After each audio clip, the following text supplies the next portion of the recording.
Pat Gallen here with new CBS Philadelphia Eagles contributor Eliot Shorr-Parks. You know him from 94 WIP. You'll see him on Sports Zone as well. So a lot to talk about going into this Buccaneers game. And never boring with this team. Never Pat. boring, Never, right? ever. Let's start with the guys that are hurt. Yeah. Nolan Smith, for one, hits IR. Looks like it's going to be at least 4 weeks. Sometime around the bye, we know he'll be back. The Eagles have gotten 0 sacks from their edge rushers, so how big of a deal is this? Well, he's their best edge rusher, and we can debate how good the edge rushers have been. The 0 sacks is certainly a telling stat. He's been good against the run. I think he's been their best pass rusher from the edge, so it's a loss. Now, replacing him, I think I would look at Zadarius Smith first. He's mostly lined up behind Nolan Smith, and Zadarius has been good since he's gotten here. But I think the Eagles also probably need to be honest with themselves. Like, there's not a true Nolan Smith replacement there, and if you want to look big picture here, do they need to go out and add somebody? Because the edge rushers have not lived up to what the expectation was so far. Luckily, they're getting really good play from the defensive tackles, which has helped. Jordan Davis, Jalen Carter, Moro Jomo. But the edge rushers haven't been good enough. So now with Nolan gone, you said for at least 4 weeks, I wouldn't expect him back until that Packers game, which is in 6 weeks. So I think they're going to be without him for quite a bit. And it's time for them to decide if they want to make a move. So one of those big moves. There's a big name who could be out there because the Cincinnati Bengals are struggling. That's Trey Hendrickson. Do you think that that's actually a possibility? I think it's something they'll explore. I mean, one thing I know from covering Howie for 15 years now is he will call about everybody, and he should. The Eagles have the assets to do it. They have the money to do it, and they have the need to do it. Trey Hendrickson is somebody that we all talked about all offseason. But the difference now is the Bengals season's essentially over. Joe Burrow is hurt. They're 1-2. They're not going to be a playoff team. And Trey Hendrickson's in the final year of his deal. So earlier in the offseason, we talked about it being maybe a first and a second, 2 firsts, and a massive contract. You can probably get him for a third, and you just pay his salary the rest of the year. So Trey Hendrickson, one of the best edge rushers in the league. If they can go get him and you add him to this team, that would be a big-time move. All right, how about in the here and now, if that doesn't happen, any outside-the-box type moves they can make at edge rusher? Well, a name I'd keep an eye on is Azeez Ojulari. They gave him $3 million. He was a priority free agent for him. They chased him from the minute free agency started. He's not been out on the field. They say it's because of special teams. I think it's because he's not been good enough rushing the passer in training camp. We were there every day in training camp. He did not have a great training camp. So now's his time. If he wants to go out and prove he was worth that $3 million, he's going to get snaps. So we'll see how he does. But if you want to talk about a candidate that might surprise and change things, Azeez Ojulari is a guy to look at. All right, moving to the cornerbacks, defensive backs, Jacorian Bennett is the other guy who has hit IR, so at least 4 weeks for him as well. We know the struggles from cornerback 2. That means Adoree Jackson, but it also means we might see some Kelee Ringo in Tampa. How do you feel about that unit?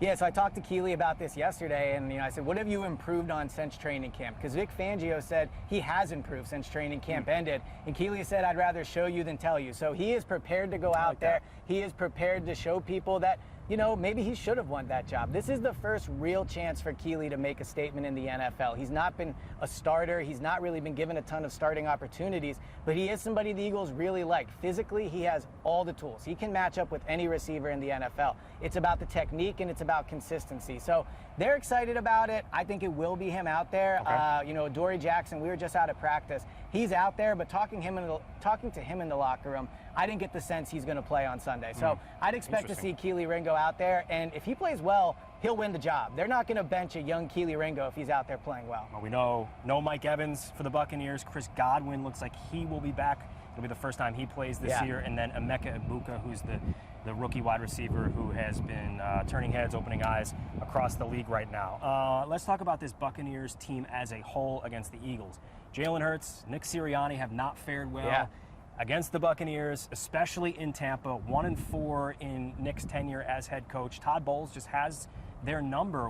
What is it about this matchup that they just can't figure out? Well, they've caught the Eagles at good times. They got him in 2021 when we know this team was still building. They got him in the playoffs in 2023 when this team was collapsing. And they got him last year when half the team wasn't there. AJ, Devontae, and Lane. So I think there is some context to the fact that they've struggled against the Buccaneers. But let's not get it twisted. The Eagles have won on Monday night, Thursday night, Brazil, London.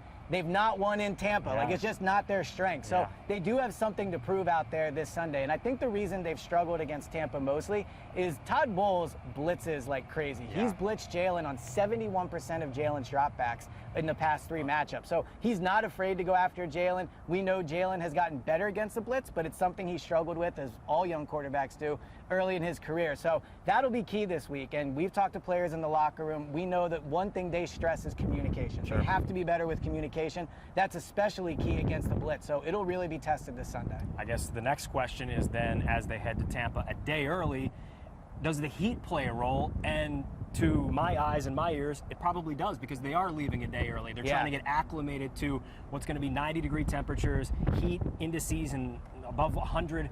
So they think there's something there. Do you think that matters? I hate the decision to go to Tampa a day early. I think they're almost, by doing that, you're allowing yourself to be defeated before you even get on the plane. Jalen Hurts talked about it yesterday, and he said he doesn't want to make a big deal of the heat. The players, I think they're excited to go to Tampa a day early because they'll get to hang out and go to dinner. Hit the pool exactly, it's a nice early, place to be. But in terms of emphasizing the heat too much, I get it. The sports scientists say it's a smart decision. I think Nick Sirianni deserves a benefit of the doubt. Sure. But you see that sometimes with weather, it can defeat teams before it gets there. You're so fixated on it that you almost forget about other things. So it's going to be hot. We've been in Tampa. It's hot, no secret.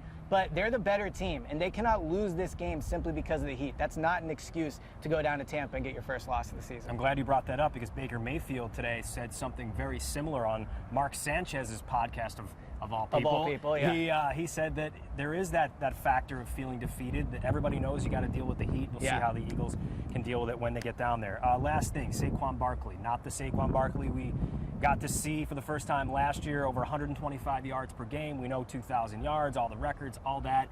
He and the offensive line, just something hasn't quite worked there.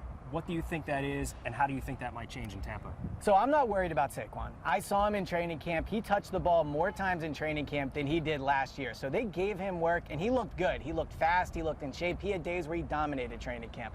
So in my opinion, the reason the running game is struggling is the offensive line not completely communicating, not executing their blocks, but it's also adjusting to how teams are playing them. They're seeing different defensive formations than they did last season. So it's going to take a few weeks to get ready. I know when a player is coming off all those touches, is he the same guy physically? And there hasn't been those long runs. There hasn't been those chances for long runs. So I think Saquon is still going to have an elite year. The offensive line will figure it out. So I get the concern, but Saquon, I think they'll be fine. All right, putting you on the spot here as they head to Tampa. Give me one bold prediction that you think happens this weekend. So I think Quinyon is gonna follow the Bucs' #1 receiver, assuming Mike Evans doesn't play Igbuka. I think he's gonna follow him. You saw him follow Devontae Adams last week, the most he's ever covered or followed a receiver in his career. They have, with Keely Ringo starting, you have to make sure that you shut down Igbuka, and I think he's going to do that. So I think Quinyon announces his place as a true #1 travel shutdown corner this week in Tampa. All right, you can hear Eliot Shorr-Parks on 94 WIP, and you can see him on the Sports Zone Sunday nights. We'll be breaking it all down, the two of us plus Don Bell. It's a good trio. You should check us out. ESP, good stuff, man. Always happy to do it.